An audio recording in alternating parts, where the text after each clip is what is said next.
வணக்கம். வணக்கம். கல்வித்துறையில் மாற்றம் கோரி போராடிய சிலி மாணவர்கள் போலீசாருடன் மோதலில் ஈடுபட்டனர். இதையடுத்து ஏராளமான மாணவர்கள் கைது செய்யப்பட்டனர்.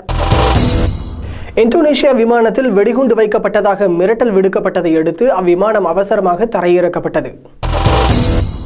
சொத்து குவிப்பு வழக்கில் தண்டனை பெற்றுள்ள அதிமுக பொதுச் செயலாளர் ஜெயலலிதா உட்பட 4 பேருக்கும் மே மாதம் 12ஆம் தேதி வரை ஜாமீனை நீட்டித்து உச்சநீதிமன்றம் உத்தரவிட்டுள்ளது.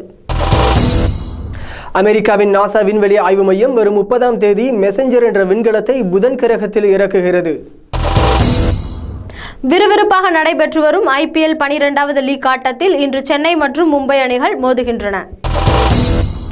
முழுக்க மின்சாரத்தால் இயங்கக்கூடிய பைக்குகளை தயாரிப்பதற்கான முன்னோட்ட வேலைகளில் மும்முரமாக ஈடுபட்டு வருகிறது உலகின் பிரபல பைக் தயாரிப்பு கம்பெனியான ஹார்லி டேவின்சன். டெய்ம்லர் இந்தியா நிறுவனம் தனது பஸ் உற்பத்தியை அடுத்த மாதம் தொடங்க திட்டமிட்டுள்ளது.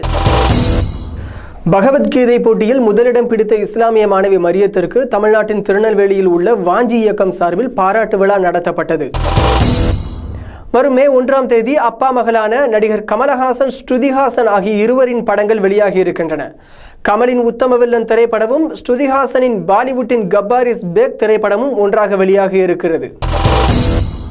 சினிமாக்களை ஆய்வு செய்து தணிக்கை சான்றிதழ் அளிக்கும் சென்சார் போர்டு என்னை சுதந்திரமாக சுவாசிக்க விடாமல் தடுப்பதால் படைப்பு சுதந்திரத்தை நிலைநாட்ட போராடி கொண்டிருக்கிறேன் என நடிகர் கமலஹாசன் தெரிவித்துள்ளார்.